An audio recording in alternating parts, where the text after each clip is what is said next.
welcome back to my channel. I'm Miranda, and today I wanted to talk about this book that I read called The Highly Sensitive Person. First, I do want to say that I do eventually want to do an entire video on like inner child and what that healing process looks like, as well as some tools that really helped me. But these two topics became intertwined in this video as well, so I will do a small overview, but hopefully I will be able to get to an entire video about inner child work at a later date. There is a trigger warning, as this book and this video will talk about things like childhood trauma and suicide, and that is one thing that I wish that she did include in the book, which she didn't, which is a trigger warning. So if you do read the book or continue watching this video, just know that there are mentions of trauma, abuse, suicide, depression, eating disorders, and a few more that I've probably forgotten. So I actually stumbled upon this book on Amazon. I was just scanning through like my book recommendations and this one came up and I went, what is that? And so I looked it up and it snowballed from there. A highly sensitive person, or HSP, is a genetic trait that the author of this book, Elaine Aron, found to exist in many species of animals, including humans.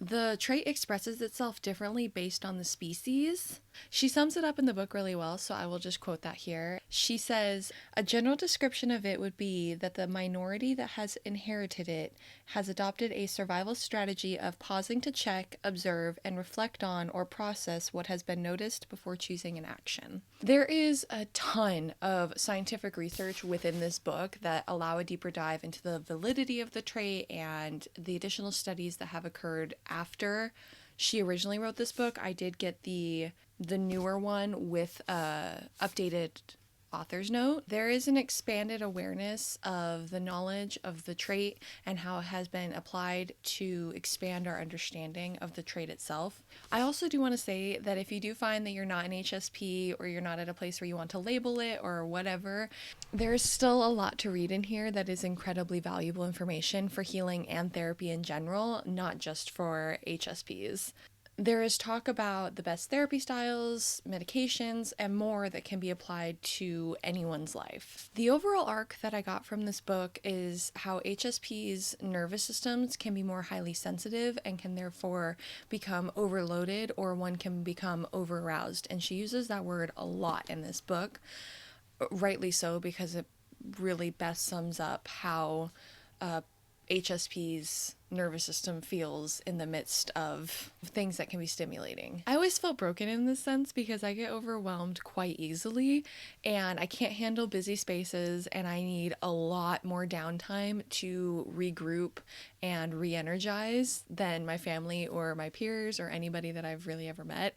I always was seen as shy and therefore categorized myself as shy and introverted, even though I'm an ambivert. And this book really allowed me to reframe this belief with the knowledge that it's literally my genes. It's just how my nervous system processes what I experience.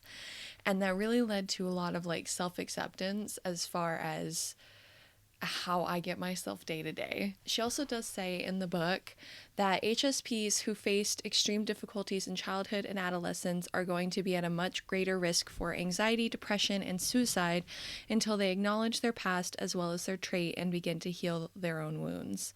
And I thought that that was an interesting thing because I do find, and this is a generalization and I'm not like a mental health professional or anything like that, but I think it's interesting because when you think about, and she does touch on it, like difficult children who throw temper tantrums a lot and all of this stuff, it's an interesting thing to know, like there's a likelihood that it could have been related to a trait that they could not control, they didn't understand. This also kind of touches on that whole inner child dynamic where if your sensitivity was not acknowledged or validated as a child, you then learn to suppress it, which is what I did, and then it turns into or can cause depression, anxiety, and all of these things because your nervous system was not given the tools, you were not given the tools to properly manage how you're processing things and understand and accept that instead of trying to push it away. I related to a lot of this book and honestly felt a lot of relief when I found this information, which was maybe 6 or 7 months ago. And already it has been so helpful to me and my family in understanding me a little better, and it just has expanded our awareness of how this trait manifests itself in our lives. There is a self-test in here you can fill out, or you can go on her website. I'll have it linked in the description below. That's how I took the test, and it basically is just a good gauge on whether or not you are an HSP. And she does say that there are varying degrees of a highly sensitive person. So there's someone that could still be considered a highly sensitive person, but they're not as sensitive as others. It's a... what's the word?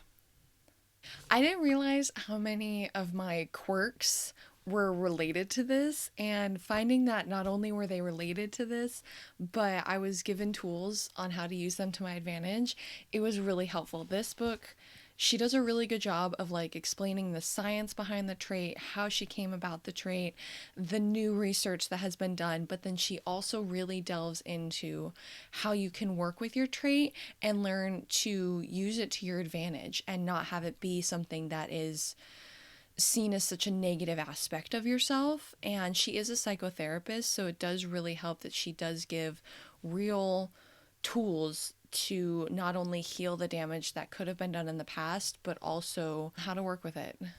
So like I said, there's tools for both the past and present/future, and that's basically the majority of this book works through those two lenses of looking back at your life until this point, reading the book, and reframing your experience and beliefs with the knowledge that you get, the new knowledge from this trait, and how you can better care for yourself going forward, now knowing what you know about the trait and that this is the reason that you are the way you are in so many aspects. She also did write a book called The Highly Sensitive Person in Love. I have it right back there, and I originally was going to read them side by side and have it be just one big video, but I found that there was so much in here that I was not expecting that just needed to be processed, and I needed time to wrap my head around. So I do hope one day to actually delve into that. I have not read it yet, but I do want to read it because she does touch on, there is a chapter in here about love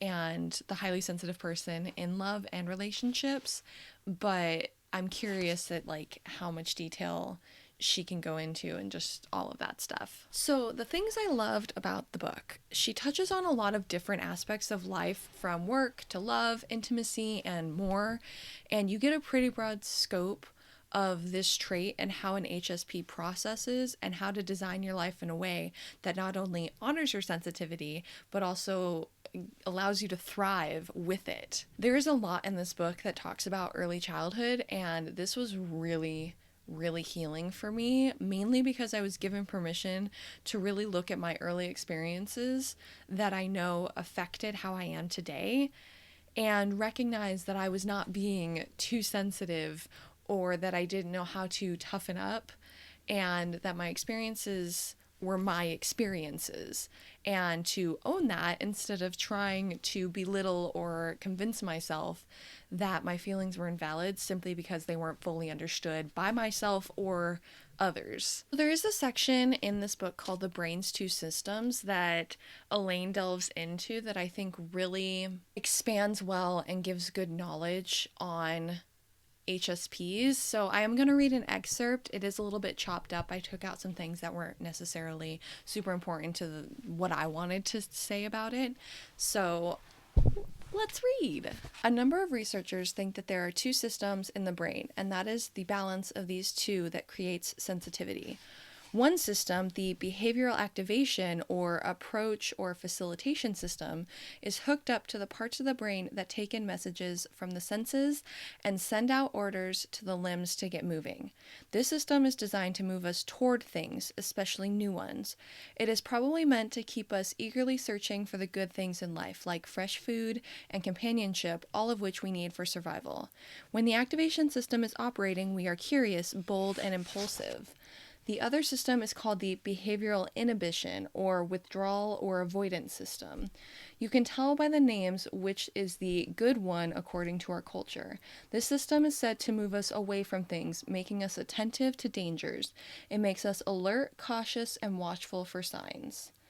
This two-system explanation of sensitivity also suggests two different types of HSPs.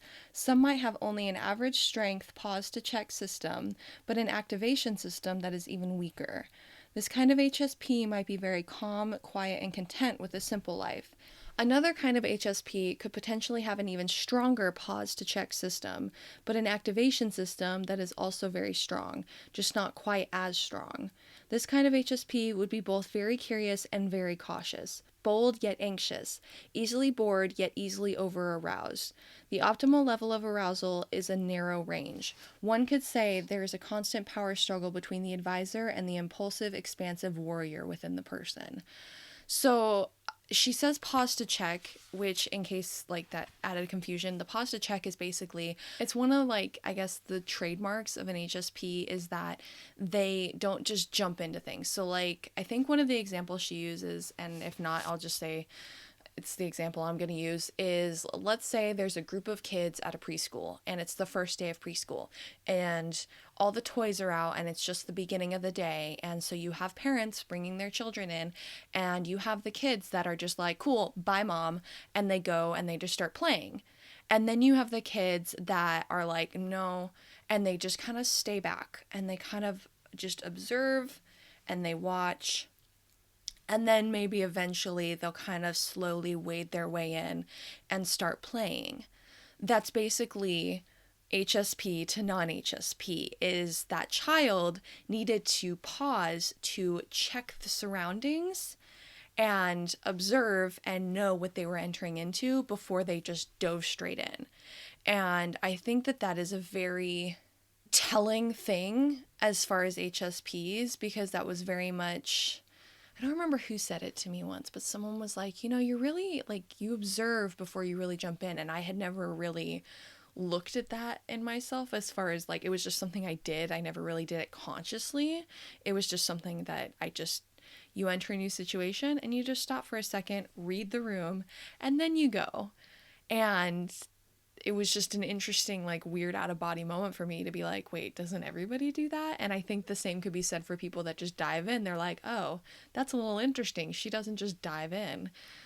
So anyways, the brain two systems, I thought that that was a really, really interesting thing. And I drew a giant, bold asterisk because that it just resonated really, really, really well with me.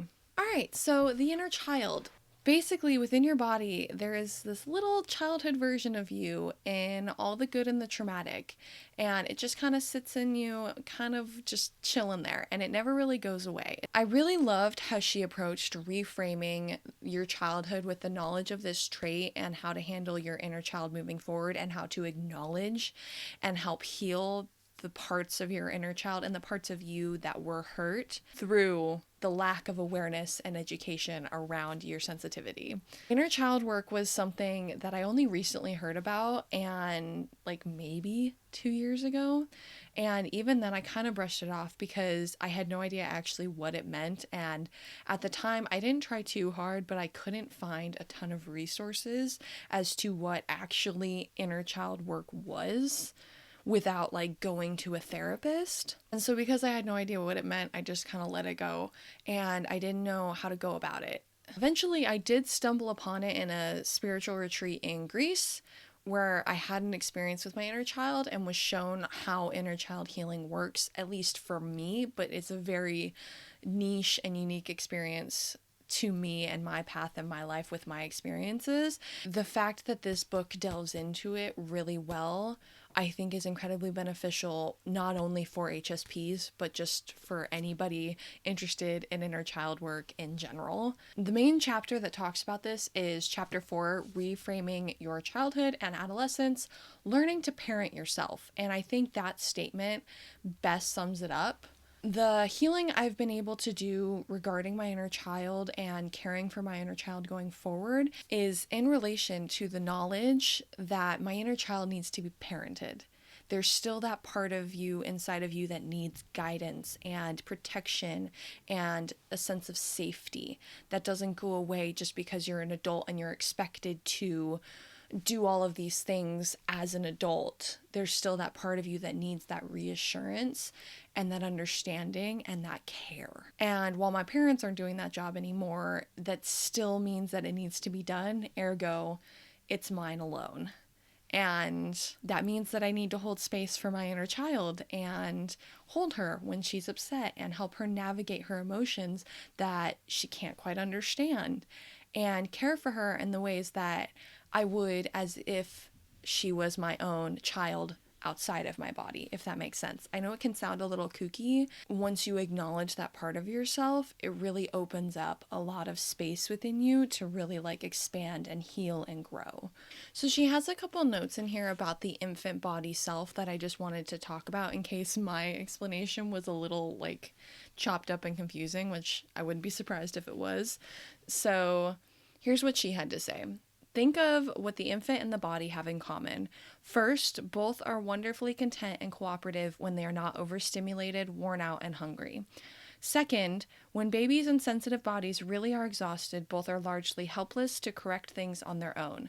The baby you relied on a caretaker to set limits and satisfy your simple basic needs, and your body relies on you to do it now.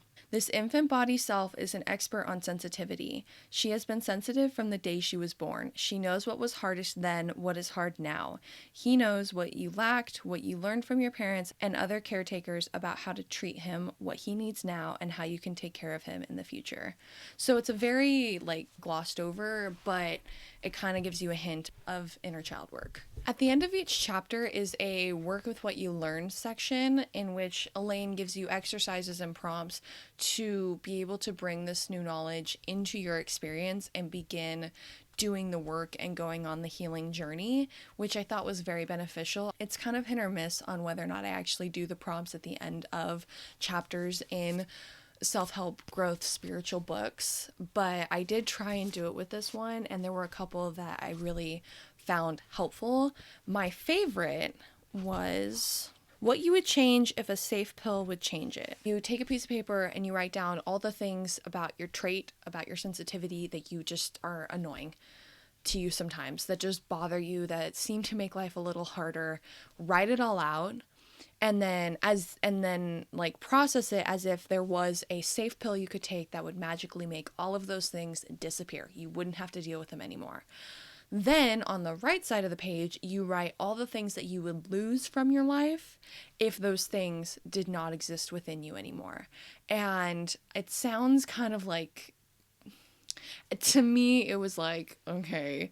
But then I actually got to thinking about it. And when you actually list, or when I listed the things that I just thought were like super annoying and just made my life so much harder than I thought it needed to be, when I listed out what I would lose if I didn't have those things, it helped me appreciate them more, because I was like, oh, I really appreciate that about me.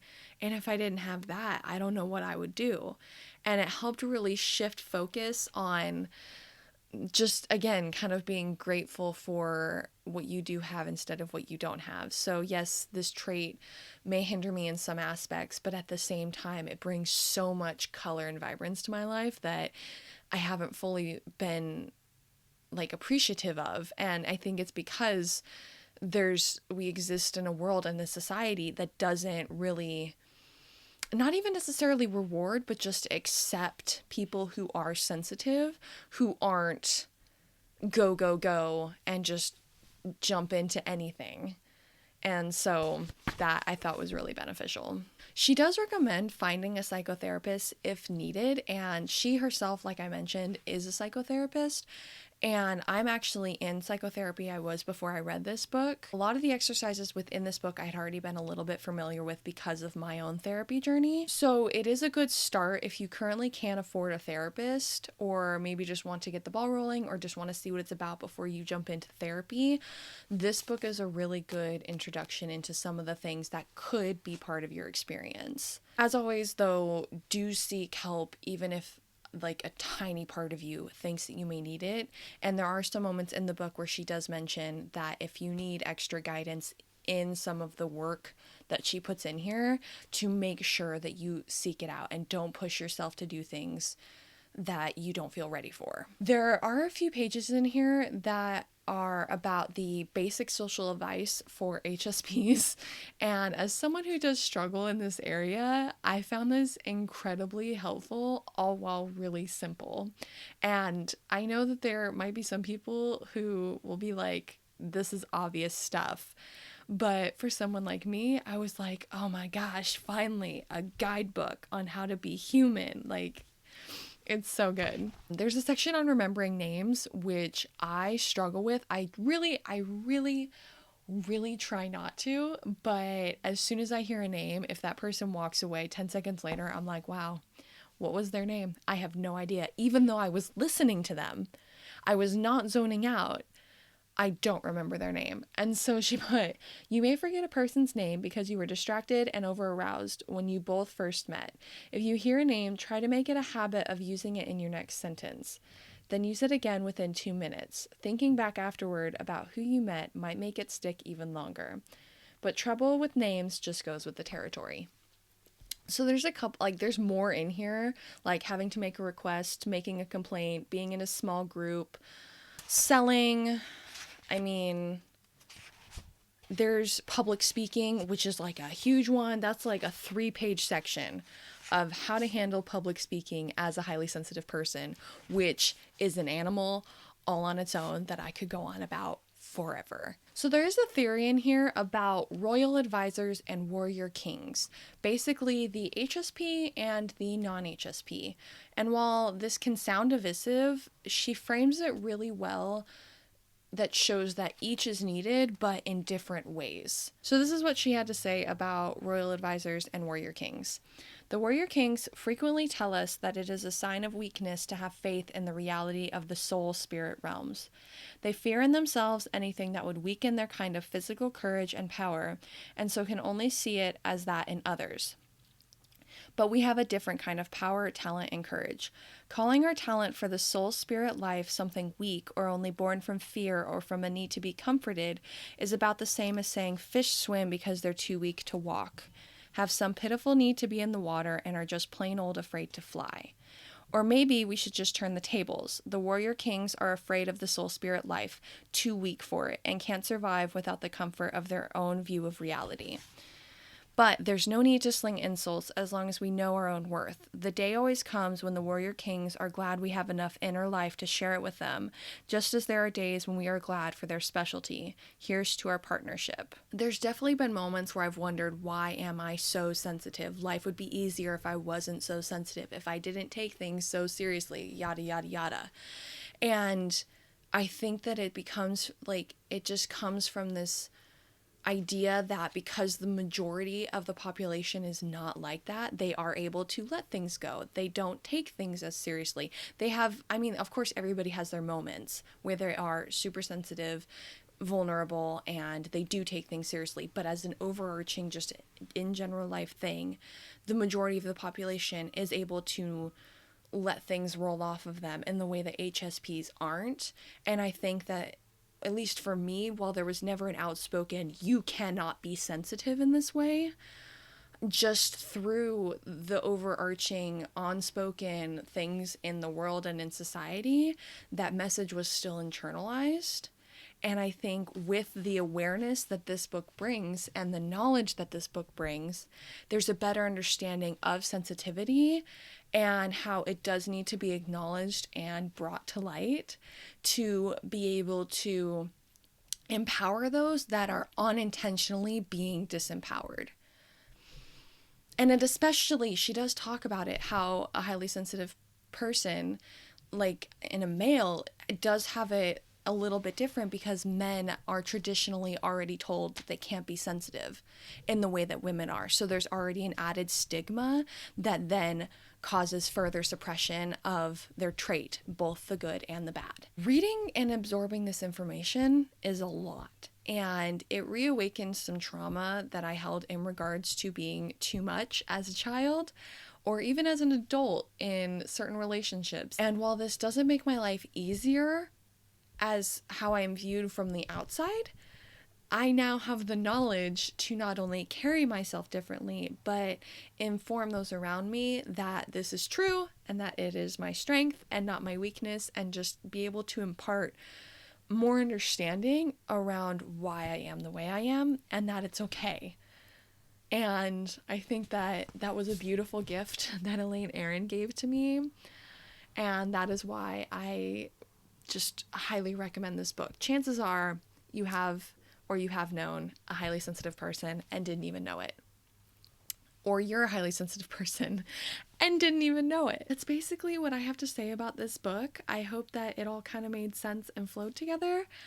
And I hope that if you are at all curious, that you do find this book and you read it and you take all the gifts that it has to give, because it really is a freeing experience, and it really does, again, bring a different perspective to life. Even if you're not an HSP and you read this and it just doesn't make sense to your experience, you now know of another's experience. You now have a glimpse into another person's mind and how they see the world. It's a different perspective on the world, and I think that that's a really beautiful thing, that she was able to capture that and put it in words for people. And so that maybe someday, if you do meet a highly sensitive person, you can better understand them right from the get-go. And I think that that's just a beautiful thing, and it allows for more connection and understanding between humans, which I think you never could have enough of. So that is my spiel. Thank you for watching. Thank you for listening. I'll see you guys next time.